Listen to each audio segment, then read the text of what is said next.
بسم الله الرحمن الرحيم. إلا سمحتوا لي عقب استماعنا لهذا الروبورتاج، أنا 33 عام وأنا في القطاع. اللحظة اللي عشت اليوم لحظة تاريخية ما عمرني عشتها في عمري ولا في حياتي المهنية أو الإدارية. جوج معمر في حياة القطاع بخصوص الرأسمال البشري ديال التربية الوطنية. عشنا هذه اللحظة، كانت بعض الاتفاقات، كانت بعض المنجزات لصالح الموظفين، ولكن ما عمرها توجات بهذا الشيء اللي عشنا اليوم.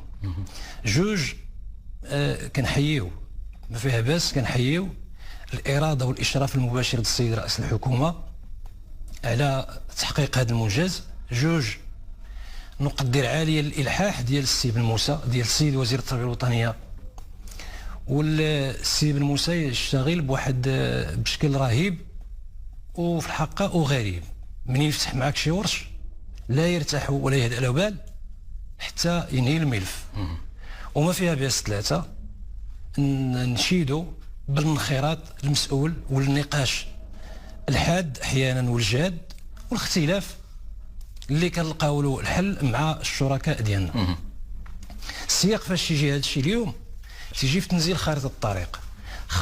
كاين واحد الربط منطقي. إلا شفنا خارطة الطريق فيها ثلاثة المحاور ولا ثلاثة المكونات، كاين التلميذ وكاين الأستاذ وكاين الفضاء ديال التعلم اللي هو المدرسة. إلا بغينا نقولوا اليوم قطعنا مع الأستاذ، هذا المحور الأساسي اللي هو الأس الإصلاح ولا تنزيل الإصلاح، احنا حسبنا معاه اليوم.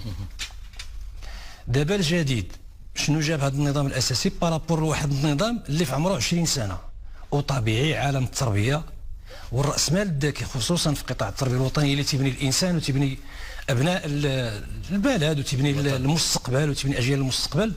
طبيعي كاين تطورات كبيرة خصنا نواكبوها. النظام الأساسي في عمره 20 سنة خصنا نتجاوزوه. وقع الإجماع ووقع الاتفاق على أنه لا يصلح، ماشي لا يصلح، لم يعد مواكبا للمنظومة مستجدة. طيب هذه زعما تحصيل حاصل وقع الاتفاق، ولكن ما يمكنش ننكروا على انه فيه مكتسبات كان من الفروض علينا نحافظوا عليها. اذا الجديد راه هو الحفاظ على واحد المجموعه ديال المكتسبات اللي كاينه في النظام السابق اللي قرينا بها، بل اكثر من ذلك طورناها. جوج كانت عندنا واحد المجموعه ديال الهيئات، وإلا دوينا على مجموعه الهيئات كندويو على مجموعه الاطر ومجموعه الفئات، كتخلق لنا واحد المشكل. اليوم هذوك الهيئات قلصناهم في اطار واحد الانسجام والتكامل، وحددنا 3 هيئات، وهذه الهيئات خلقنا بيناتهم المنافذ والجسور. بالتالي كل موظف تيلقى ذاته اما في الهيئه ديالو وفي المسار ديالو العام ديالو، او لا يمكن له يغير الهيئه، يمشي من هيئه لهيئه اخرى. هذا الشيء اللي ما كانش القصور او جوه القصور اللي كانت في النظام السابق. النقطه 3 انا بالنسبه لي اللي اساسيه هو هذا النظام اليوم ملي كنقارنوه مع النظام السابق كان مختصر ومبتور. كنا كنقولوا نظام اساسي خاص موظفي وزاره التربيه الوطنيه، ولكن لا يعالج ولا يشير ولا يتناول جميع القضايا المتعلقه بالمسار المهني او بحياه الموظف من توظيفه الى غايه احالته على التقاعد. العكس ما حصل اليوم هو انه نظام متكامل فيه واحد الالتقائيه، بمعنى الموظف منين تيشوف النظام الاساسي ولا يلتحق بالقطاع سيعرف ما له وما عليه منذ توظيفه الى تاريخ احالته على التقاعد. شيء جديد، النظام الاساسي موحد واحد.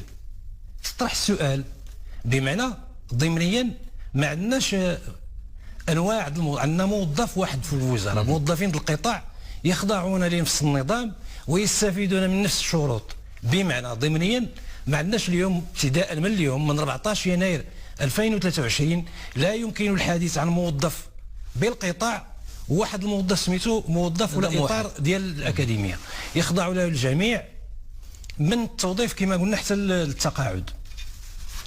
كاين نقطه اساسيه هو الا بغينا نسميو اليوم شي حاجه سميتها الشفافيه، الحكامه، نديروها بين قوسين، وفيها واحد المجموعه ديال المبادئ اللي ما عمرها كانت عندنا في النظام الاساسي. كاين ما يسمى بارساء تخليق مهن التربيه والتكوين، كاين ما الاقرار ولا التنصيص على واحد المجموعه ديال الضمانات والالتزامات اللي ما كانش سابقا على الموظف. ملي كنقولوا الضمانات لصالح الموظف والالتزامات بين الطرفين، بين ما على الاداره وما على الموظف، وهذا الشيء اللي كان غايب. كاين واحد التحقيق، واحد النوع ديال تكافؤ الفرص ولا الشفافيه في الاقدام ولا في الترشح لمجموعه من الاستحقاقات وفق واحد النظام ديال تقييم الاداء مبني على معايير قابله للقياس. وهذا الشيء اللي كان عندنا غايب في السابق. اذن هذه واحد المجموعه المستجدات بما فيها تارو الساده الكتاب العام والنقابات يمكن نرجعوا لها. منين كنهضروا على الطبيعي، ملي كنهضروا على موحد وواحد تطرح السؤال وشنو هي الوضعيه ديال الاطر الاكاديميات غدا مثلا.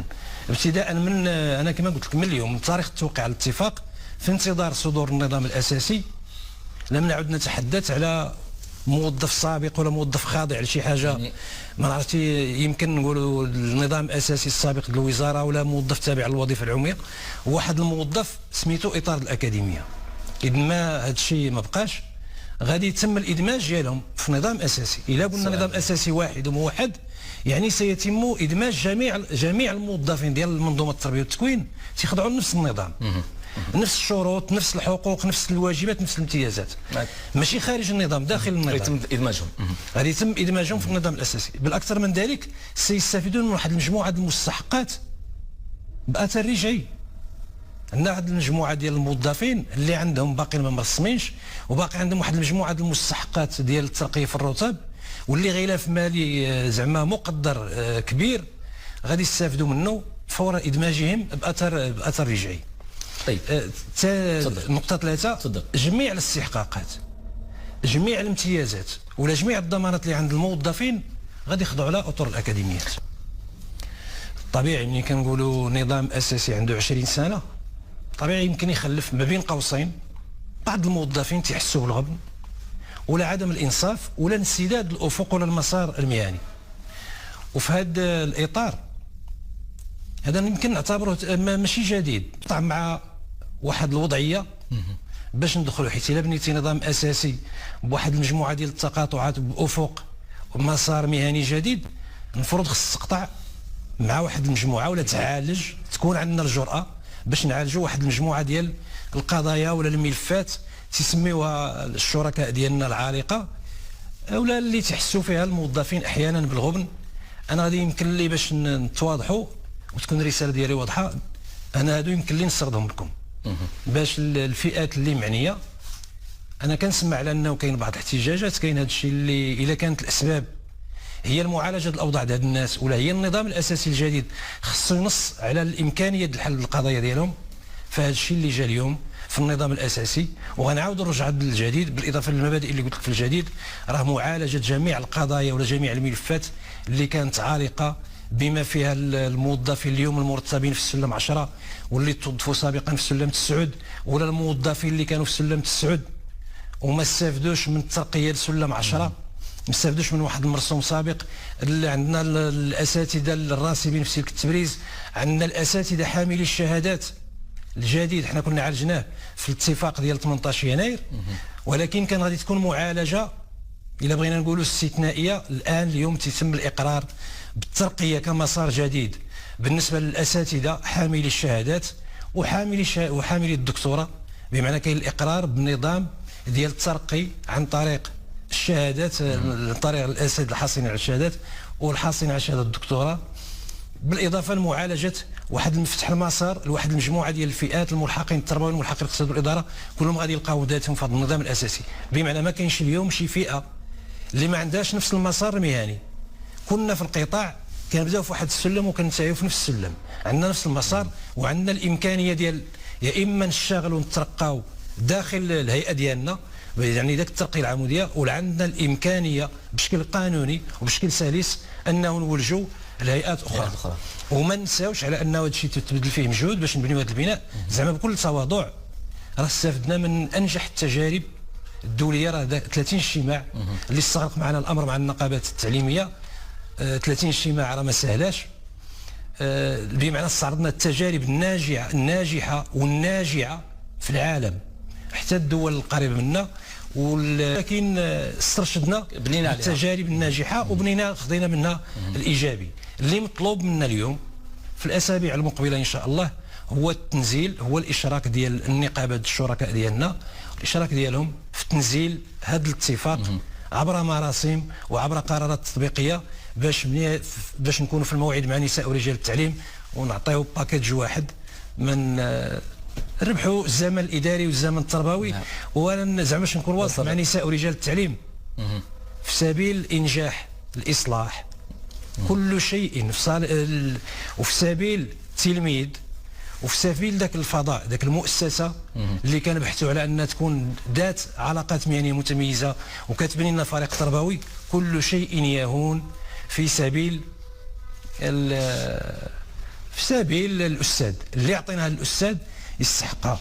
ما تفوتنيش الا سمحتي لي الفرصه الشرط بالفعل الاشراف ديال السيد رئيس الحكومه، ولا تفوتني الفرصه للدعم لا مشروط ديال السلطه الحكوميه المكلفه بالماليه ولا سيما السيد الوزير المنتدب المكلف بالميزان.